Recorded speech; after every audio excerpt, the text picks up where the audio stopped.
By early September 1914, both the French and German attempts to strike swift knockout blows on the Western Front had clearly failed.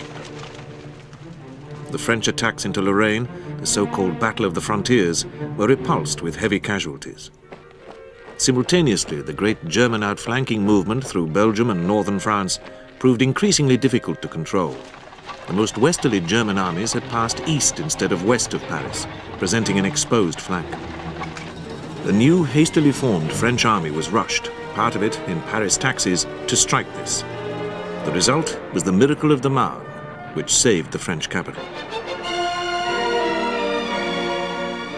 It forced a German withdrawal to the River Aisne, but the Germans were still determined to deal France a quick knockout blow so that they could turn their attention to the Russians in the east. From the Swiss border to north of Paris, the front had solidified. But north of Noyon and right up to the Belgian coast, there existed a vacuum. If the Germans could outflank the Allies, they could still achieve a decisive result. Likewise, the Allies, determined to build on their recent success in front of Paris, thought the same.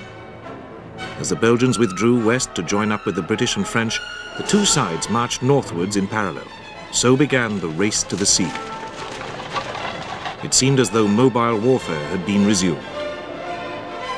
But each time one side tried to outflank the other, it was repulsed.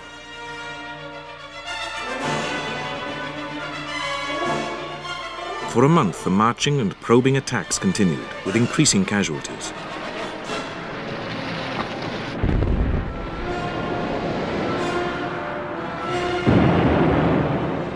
Eventually, in mid-October, the race ended at the Channel coast near Nieuport, but the Germans were still determined to break through and decided to punch a hole in the thin Allied line.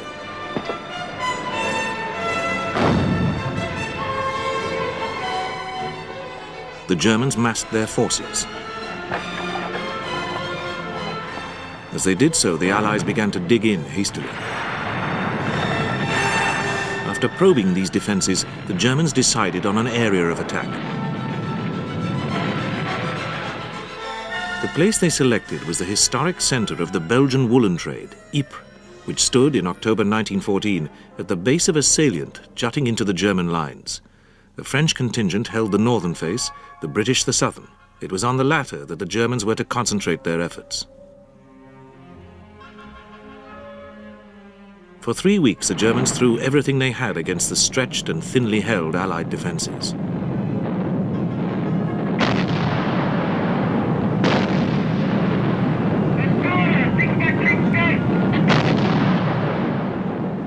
At one point, in desperation, the Germans sent young half-trained volunteers into the attack.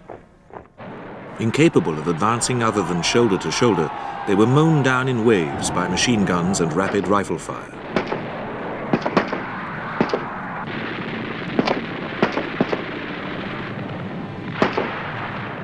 Afterwards, the Germans themselves called it the Massacre of the Innocents. The Allied line held, but only just, and such were its casualties, the old British regular army could be said to have found its grave here and would never be quite the same again. Ypres became a symbol for the British army in France, which would maintain a tenacious hold on the shallow salient around it, even though it would have made more military sense to have withdrawn to a shorter line. Ypres was also the final German flourish to win a quick victory in the west. The Germans now decided to go on the defensive and began to transfer troops to the Eastern Front. More significant, though, was the fact that for the next 3 years the scales would remain tipped in favor of the defense. Troops attacking over open ground against entrenched defenders, armed with machine guns and magazine rifles, did so at their peril. Both sides, exhausted and bemused, now dug to improve their defenses, and soon there was an unbroken line of trenches stretching from Switzerland to the North Sea. Trench warfare had arrived. The winter of 1914-15 was an especially wet one, and trying to keep the trenches from flooding was a major preoccupation.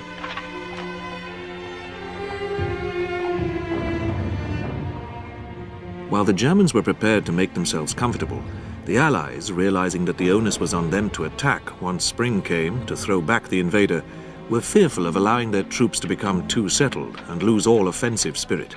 Their trenches were therefore often more rudimentary.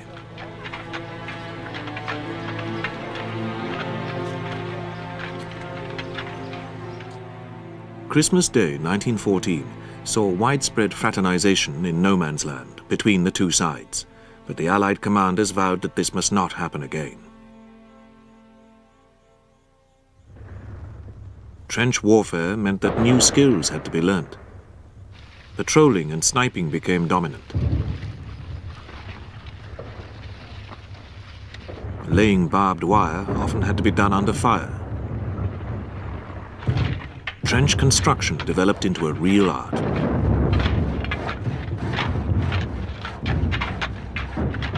New weapons began to appear.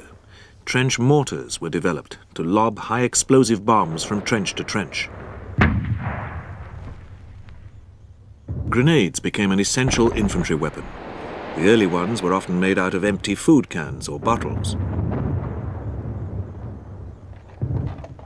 The machine guns of the day were soon found to be too cumbersome to handle in the narrow confines of the trenches, and a new lighter breed of automatic weapon, like the British Lewis gun and French Chauchat, began to join them.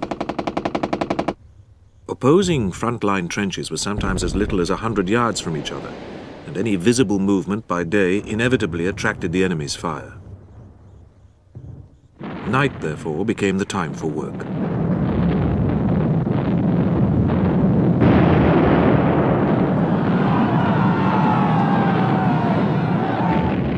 While day was for rest and recuperation.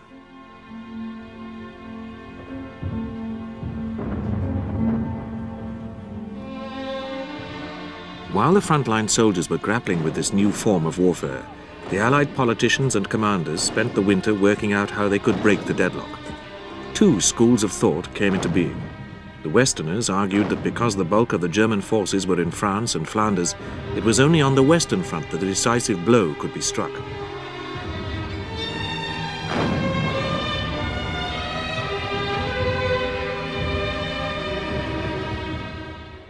The Easterners, led by Winston Churchill, First Lord of the Admiralty, stated that since there was stalemate in the West, the Allies should look elsewhere to apply pressure. The result was the ill-fated attempt to seize the Dardanelles and knock out Germany's ally, Turkey.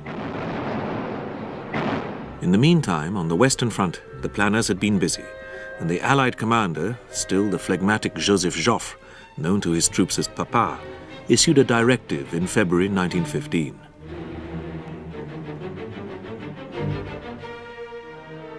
The French were to strike simultaneous blows in Artois and Champagne, the shoulders of the great German salient.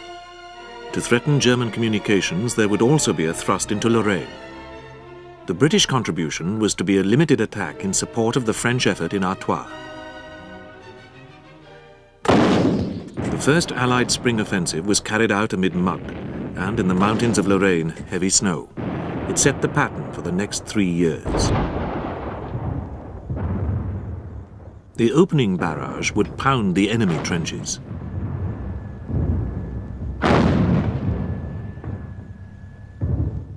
It was designed to destroy the barbed wire and the defenses behind it, as well as demoralize the defenders. The attackers would then charge across no man's land.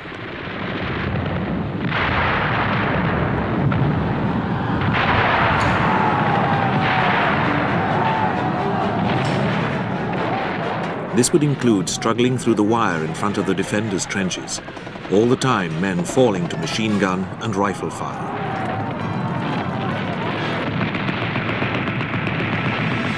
Once the attackers had reached the trench line, they became involved in a bloody hand-to-hand scuffle with bayonets, rifle butts, and fists.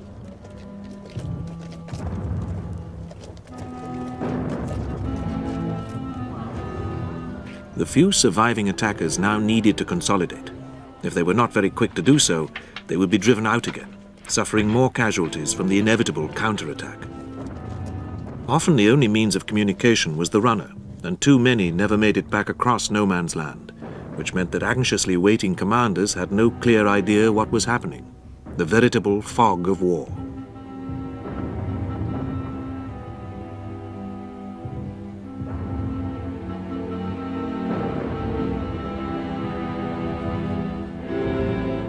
The result so often was that the pitiful small numbers of surviving attackers were left to fight it out on their own and perished.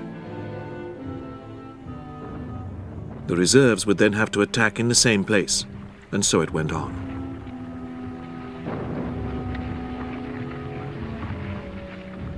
All the time, casualties, both killed and wounded, mounted, until the attackers were forced to stop. Examining why these early attacks had failed, the Allies concluded that the German trench systems had not yet been pulverized enough. More artillery was needed. It must bombard the German trenches for much longer before the attack went in. This was easier said than done. Field guns like this French 75, the German 77mm, the British 18-pounder did not pack enough explosive power in their shells to cause major trench destruction. As for heavier artillery, what pieces the French and British had were relatively few in quantity and often old-fashioned and inaccurate. The Germans, on the other hand, had a large amount of heavy artillery from the outset. They had needed it to break through the Belgian frontier forts.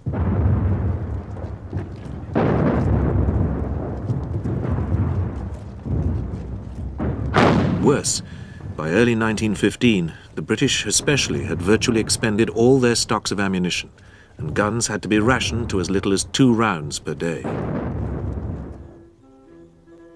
It took a newspaper magnate, Lord Northcliffe, to galvanize the British government into taking urgent action to set up more ammunition factories. Many of those who came to work in these new factories were women, who increasingly took over jobs that had been the male preserve. This was to be a significant advance in the female struggle for equal status with men. It was the same in other warring countries.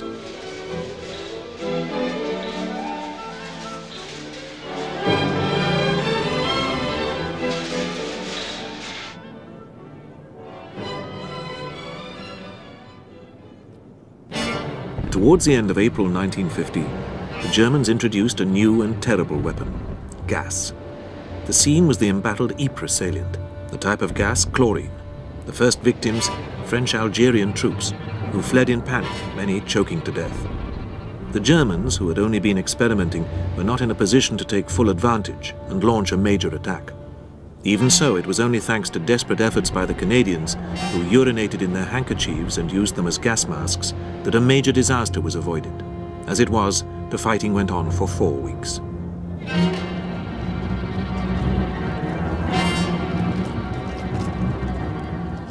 By the end of this battle, proper gas masks had started to be developed. From now on, gas, both chlorine and mustard, was to be a feature of the war on the Western Front. In the meantime, the French had launched another big attack in Artois after a 4-day bombardment by over 1,200 guns, while the British attacked at Aubert Ridge and Festubert.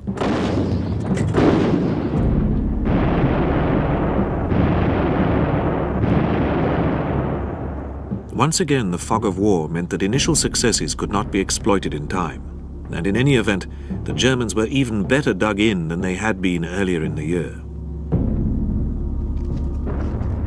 Casualties mounted on both sides. The Germans and French continued to call up conscripts, but the British still resisted compulsory military service.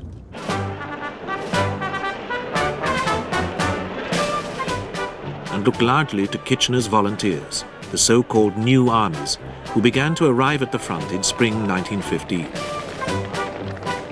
They had endured many months of frustration during their training in England, including lack of equipment and, for many, a winter spent in tents. But their spirits were high.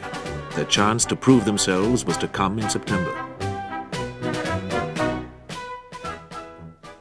Joffre remained mesmerized by the huge salient bound by Artois and Champagne. Once again, he called for major attacks in these sectors, with the British supporting that in Artois. All 3 were mounted on the 25th of September, after a 4-day bombardment.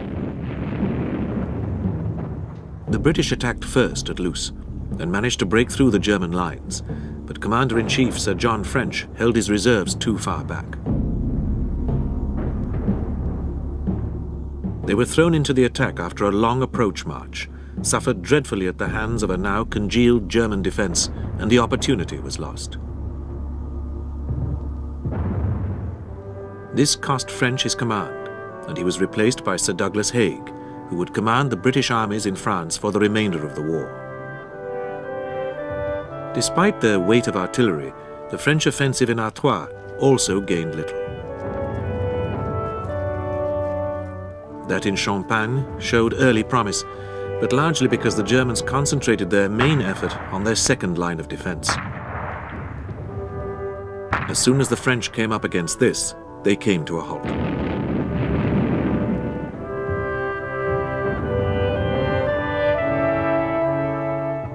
These abortive autumn offensives cost the Allies 250,000 casualties and the Germans 140,000.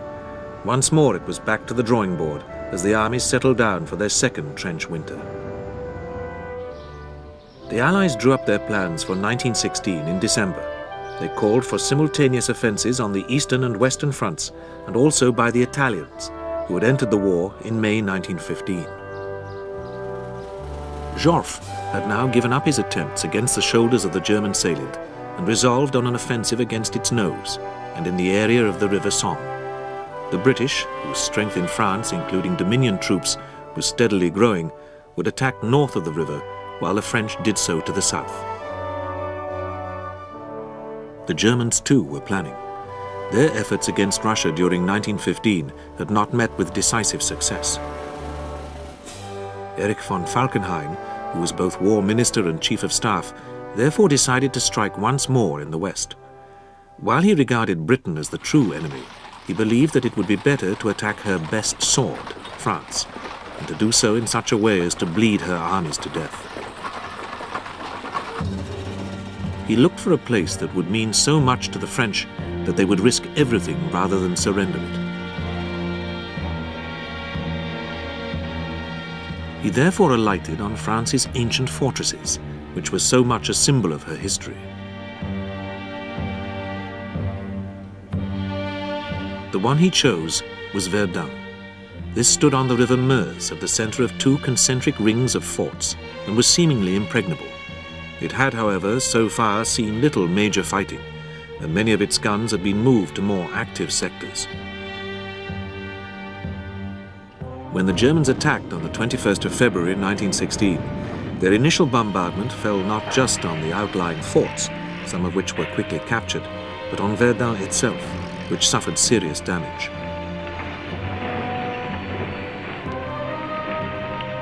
For a time it seemed that there was little to stop the Germans from seizing Verdun, but the French clung on.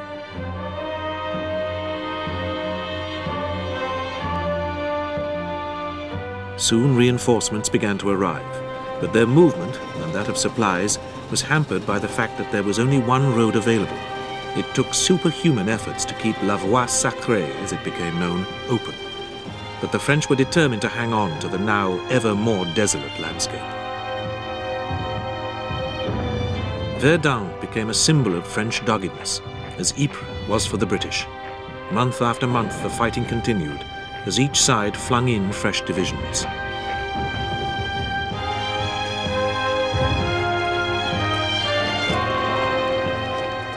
Weeks, or sometimes only days later, they would come out of the battle as mere skeletons. Not until December did the battle finally end. Each side had suffered some 350,000 casualties. Both were exhausted. Neither had cracked.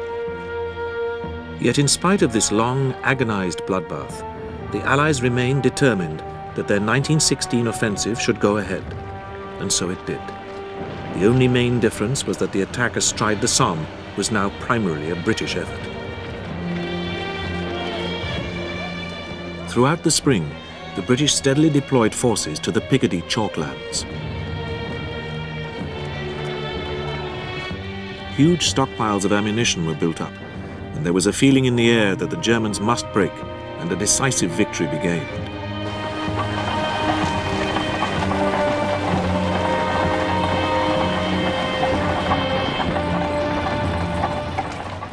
On the 24th of June 1916, over 1,500 guns began their steady pounding of the German lines on a 20-mile front.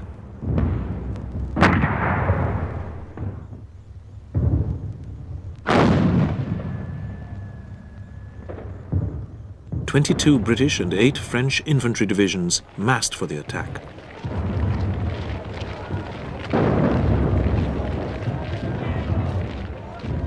Three divisions of cavalry, which had had no opportunity to shine since the onset of trench warfare, stood ready behind them to exploit the expected breakthrough.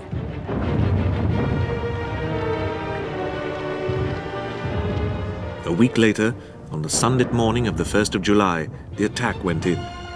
The British infantrymen did not believe that anything could possibly have survived the 7 days' heavy gunfire to which the Germans had been subjected.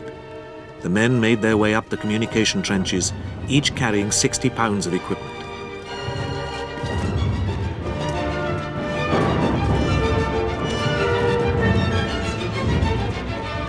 Just before 7:30 a.m., the barrage reached a final crescendo and then lifted. Officers' whistles blew. The infantry climbed out of their trenches and advanced into no man's land.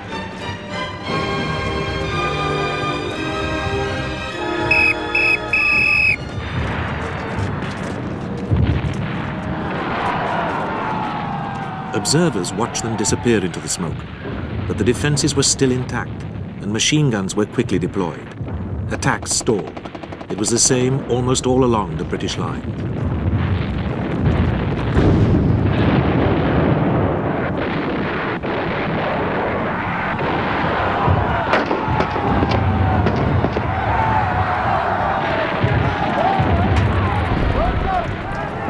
The day, which began with such high hopes, was one of disaster. The British suffered some 19,000 killed and over 35,000 wounded, almost as many as Wellington had suffered during 6 years of campaigning in Spain a century earlier.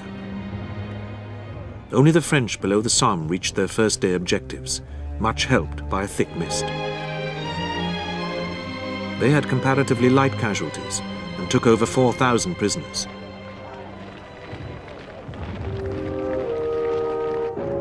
For the British, the evening of the 1st of July was spent in recovering wounded. Often they were only able to do so thanks to the Germans agreeing to local truces in no man's land.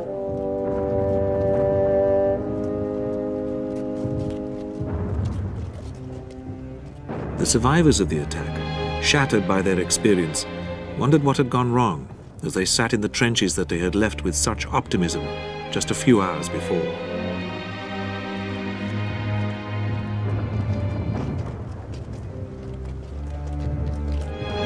Perennial poor communications meant that it was some time before the generals appreciated what had happened. But even then they could not stop.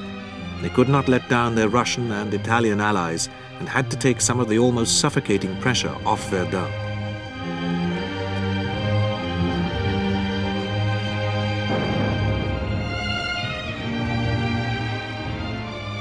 Thus another long battle of attrition came into being. Infantry battalions went into the attack 1,000 men strong, but could lose up to 3/4 of their strength in a few days. The remnants would be withdrawn, brought back up to strength, and sent once more into the maelstrom.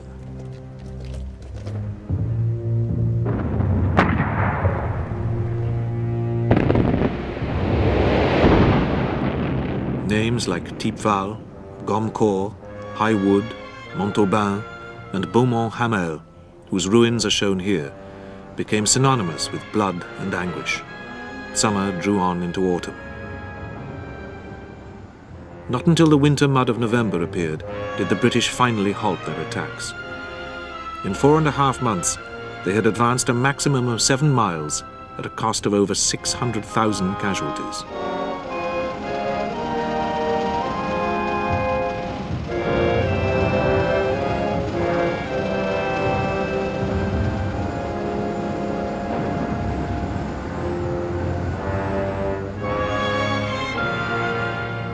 But the German losses had been as great.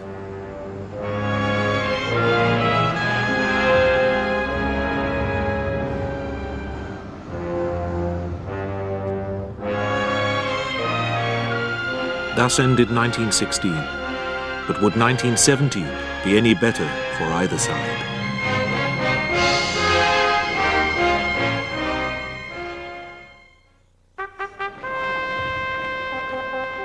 The winter of 1916-17 on the Western Front was one of the coldest for many a year. The ground remained frozen hard until April, and sickness in the trenches rose alarmingly. But even during these quiet times, the killing did not stop. Artillery, trench mortar and machine gun fire, snipers and trench raids all served to ensure that the weekly casualty lists were never empty.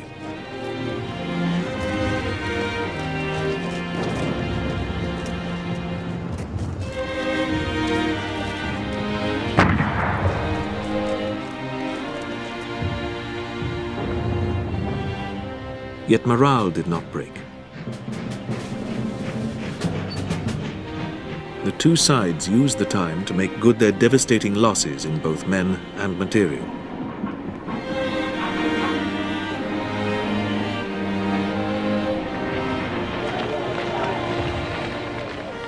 By now, the British had been forced to introduce conscription, as the supply of volunteers had run dry. New faces appeared at the top. A new British Prime Minister, David Lloyd George, tried to get rid of his commander in France, but Haig's standing was too high. In France, however, Joffre's bankruptcy of strategic thought led to his replacement by the smooth-talking and English-speaking Robert Nivelle as commander-in-chief. Germany's von Falkenhayn, seen here on the extreme left, suffered for the failure at Verdun. He was succeeded by Paul von Hindenburg and Erich von Ludendorff, victors of the Eastern Front, 1914. They realized that the heavy German casualties of 1916 meant that everywhere on the Western Front they were stretched too thin. They decided not only to go on to the defensive again, but also to shorten their line. They spent the winter constructing formidable defenses, involving much concrete and primarily in front of the British sector. Apart from their belief that they were bleeding the Germans white, the Allies had a new weapon in their armory.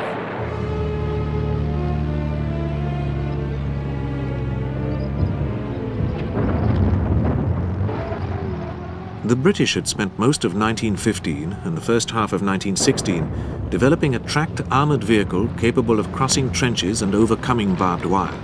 The result was the tank, so called because for security reasons early models were transported by train under the cover of being water tanks for the Middle East. At the end of August 1916, 60 tanks had been shipped to France and made their battlefield debut on the Somme, with mixed results the following month.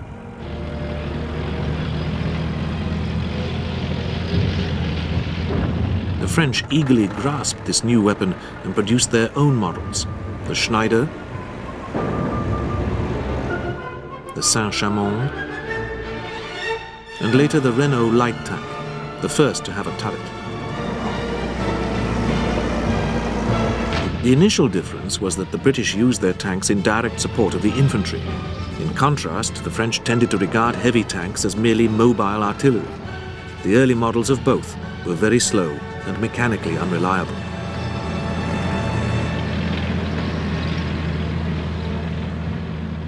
The lighter Renault was, however, faster and more agile.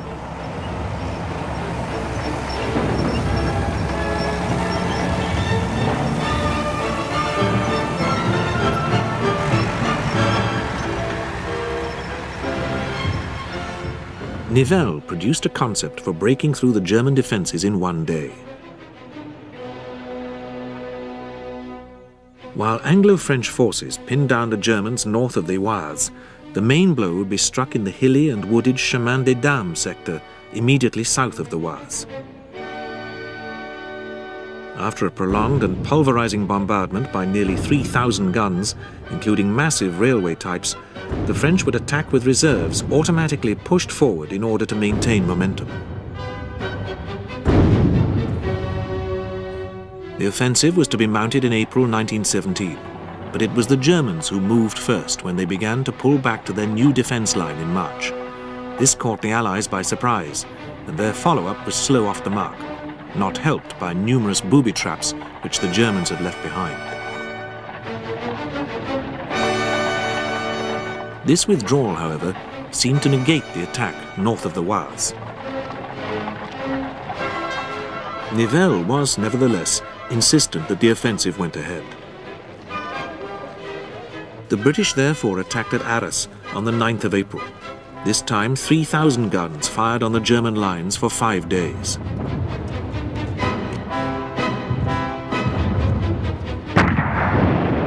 The first day saw a spectacular success when the Canadians captured the dominant Vimy Ridge, but otherwise there were few gains.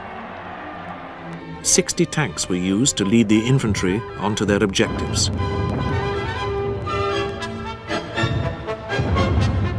But many fell victim to machine guns firing armor-piercing ammunition, while others became bogged.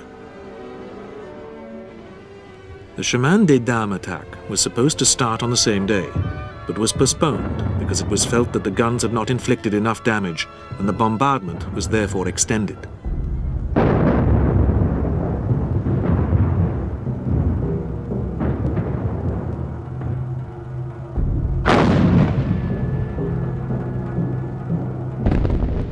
Not until the 16th of April did the French begin their attack, after the guns had been firing for 9 days.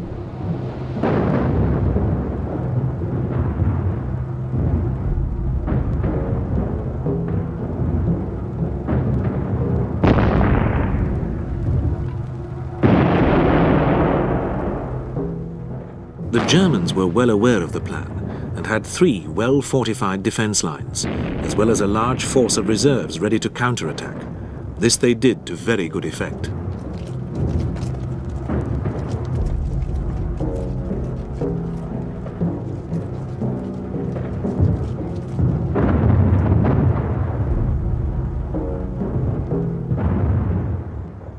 The French suffered heavy casualties from the outset and gained little ground. Nivelle continued, however, to persevere throughout the rest of April, but the casualty bill merely mounted. Worse, the medical system broke down and many wounded died needlessly.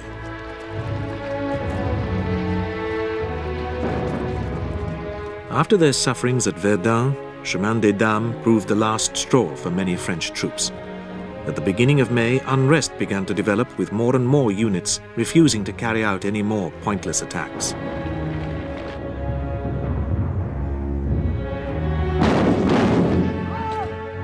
The French government reacted by sacking Nivelle and replacing him with Henri Pétain, hero of Verdun. The rot had now spread to no less than 16 army corps, and Pétain realized that the only way that the army could be nursed back to health was to go onto the defensive.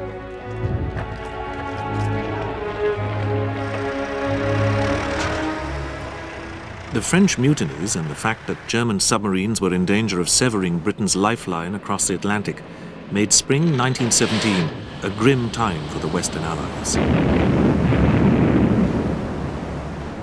There was, however, one ray of hope. On the 6th of April, the United States had entered the war. While this represented a vast new source of manpower, it would be many months before US forces were ready to take their place in the line, even though the first of them, under General Black Jack Pershing, arrived in France in June.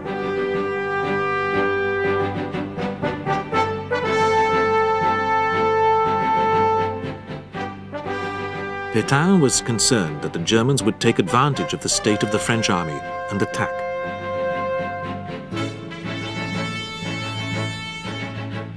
He therefore turned to Douglas Haig and his 5 British armies.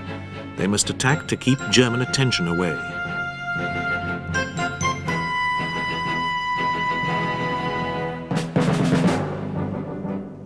Haig had already been planning an operation to clear the Belgian coast. He now used this as the basis of a 3-stage operation.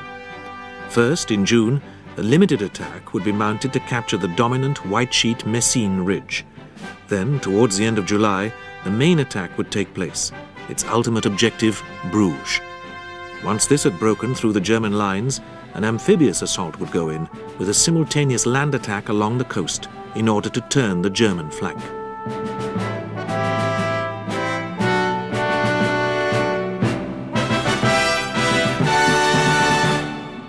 Messines attack in June was carefully planned, with this large model of the battle area being built so that all the British, Australian and New Zealand troops taking part could be thoroughly briefed on their role. They also carried out a number of rehearsals.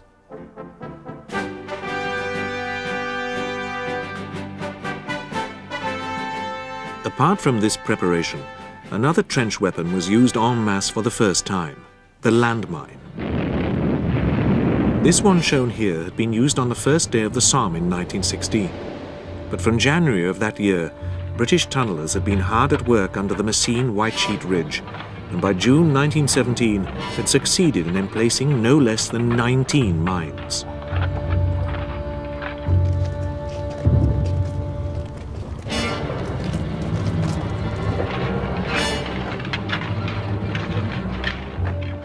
Many of the men involved in this work were tunnellers and miners in civilian life.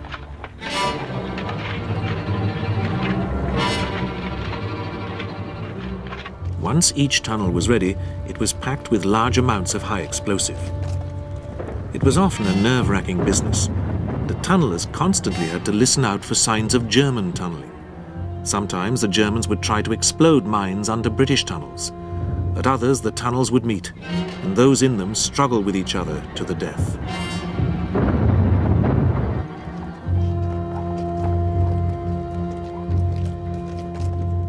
After laying the charges, these had to be connected to electric firing mechanisms.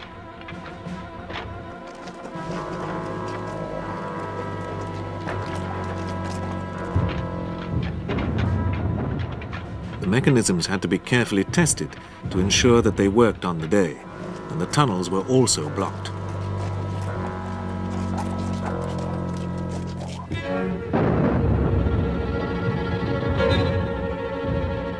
The attacking troops were deployed so that they could take maximum advantage of the shock caused by the mines.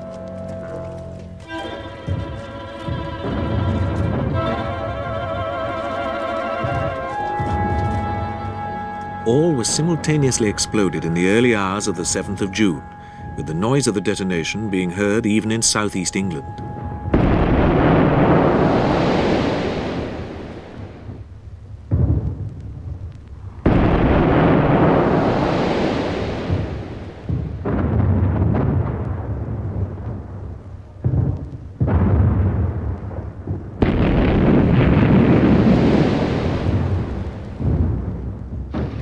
The troops then attacked.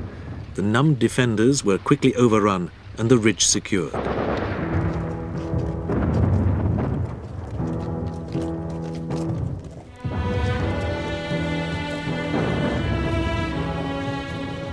This model attack boded well for the main offensive at the end of July. 30 British and 4 French divisions would attack on a 15-mile front in the salient, preceded by a barrage which continued for 15 days, the longest and heaviest yet on the Western Front.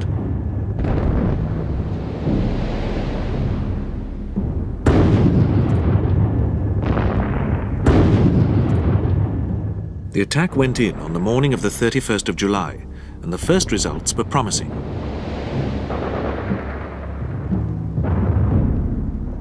But in the afternoon it began to rain, which continued for the next 10 days. The artillery had upset the delicate drainage system in Flanders, and further shelling and rain quickly turned the battle area into a quagmire. Hopes of an early breakthrough faded, and the amphibious landing was cancelled.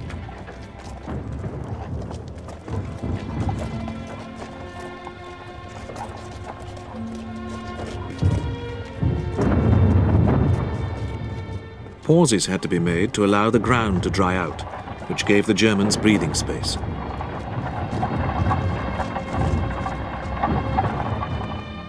Every time the attacks were renewed, the rain quickly followed, and before long another drawn-out battle of attrition had developed.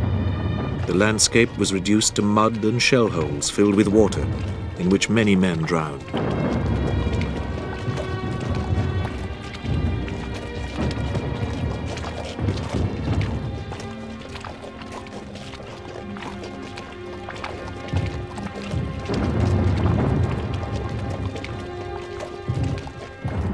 Morale amid these appalling conditions began to fall. Still, the attacks continued, for the Germans had to be diverted, especially since it was becoming clear that Russia was on the point of collapse, and the Germans might switch forces westwards for an attack on the still fragile French.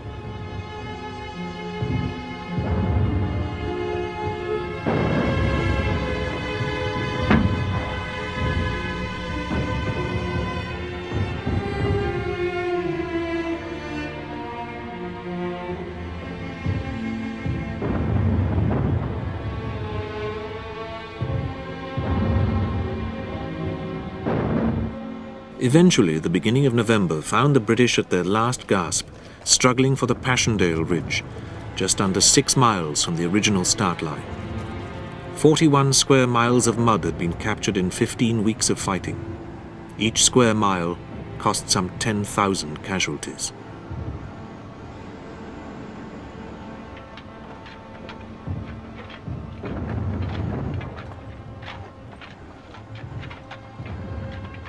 The end of 3rd Ypres did not quite mean the end of active operations for 1917.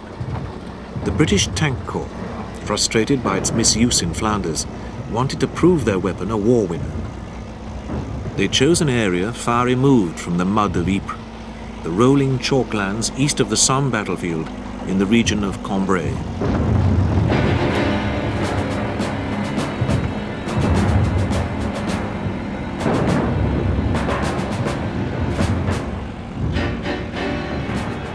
At dawn on the 20th of November, 378 tanks attacked without any preliminary barrage. They were led in person by the general commanding the tank corps in a tank named Hilda.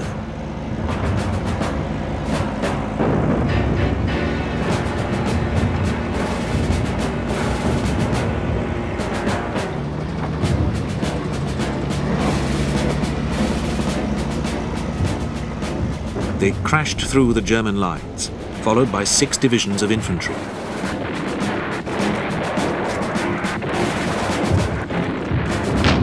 By nightfall, the attack had penetrated to a depth of 5 miles. It seemed as though the long hoped-for breakthrough had been achieved, and in Britain the church bells were rung in celebration for the first time since the outbreak of war. It was premature.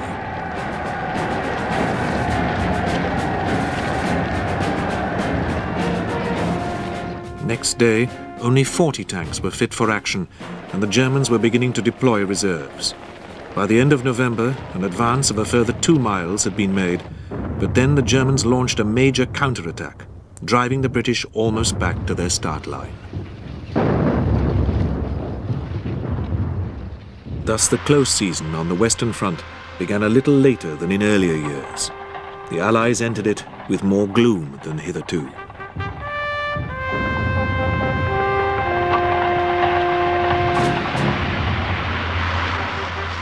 The October 1917 revolution in Russia meant that she was out of the war, and it was known that the Germans were now switching additional troops to the west. With the Americans still having little more than token forces in France, and the British and French exhausted from the 1917 offensives, there was no option but to go on to the defensive and await the inevitable German attack. The Germans themselves had been perfecting a new form of attack, which had been tried both on the Eastern Front and in the Cambrai counterattack. It was spearheaded by specially trained teams of stormtroops, who were taught to bypass centers of resistance and advance as quickly as possible to the full depth of the enemy's defenses. Short preliminary barrages were used to isolate positions from the rear and destroy communications.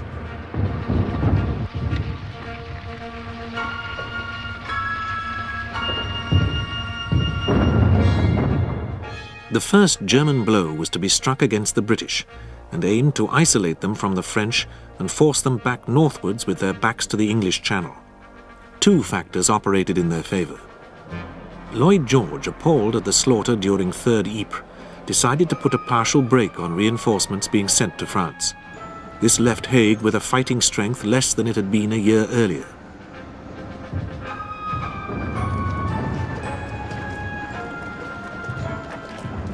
He had, however, agreed with the French, who were also desperately short of manpower, to take over an additional 25 miles of front southwards across the River Oise.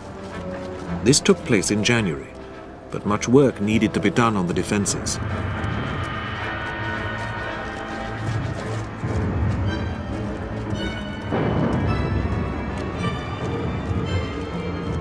They were still incomplete when the Germans struck on the 21st of March, 1918. A thick mist had played into the hands of the stormtroops when they attacked at dawn on a 64-mile front, and they quickly infiltrated their way through, apart from in the extreme north.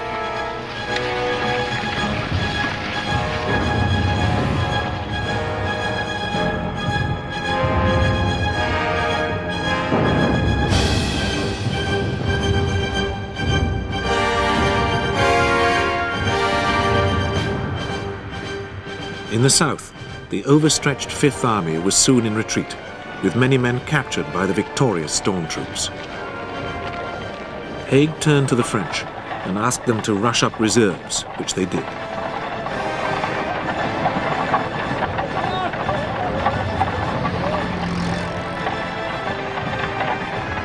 Simultaneously, an Allied generalissimo, the Frenchman Ferdinand Foch, was formally appointed to coordinate operations more closely.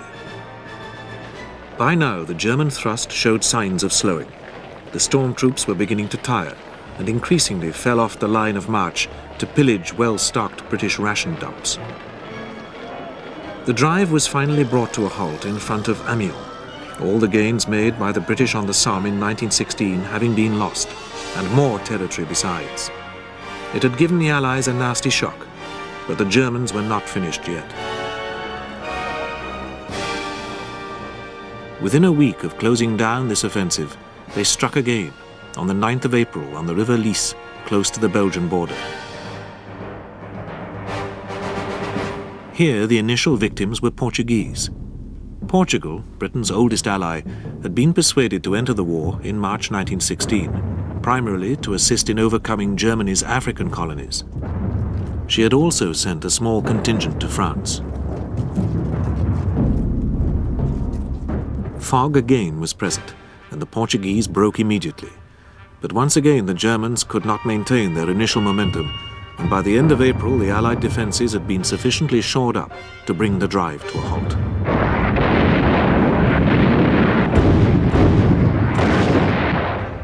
Hindenburg and Ludendorff now turned to the French. At the end of May they attacked at Chemin des Dames, hoping to draw off the French reserves so that they could attack the British once more. The stormtroops' ally, Fogg, was present, and within 4 days they had reached the Marne, an advance of 30 miles.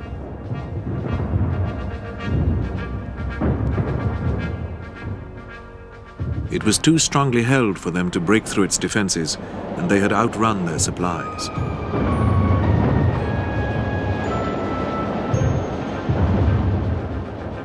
Two American divisions helped to defend the Marne, and it was this spectre of growing American strength that made the Germans desperate.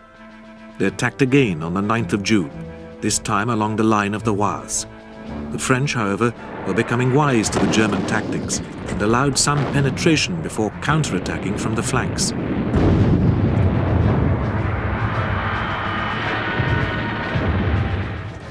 The Germans had now incurred some 800,000 casualties in their 4 drives, and their strength and morale were on the wane. Nevertheless, Ludendorff was bent on one more attempt to snatch a decisive victory.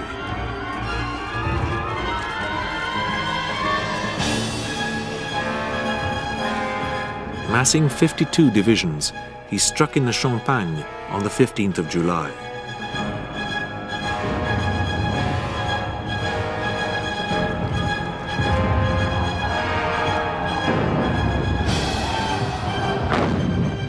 The French main defences were set well back, and when the stormtroops came up against them, they were out of supporting artillery range. Once more, the French, with Americans, tanks leading the way, attacked in the flanks.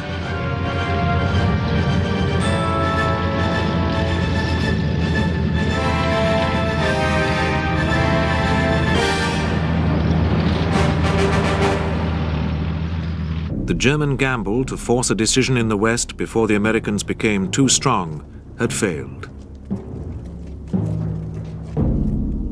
Running out of manpower, they now had no option but to go on to the defensive and await the inevitable counteroffensive.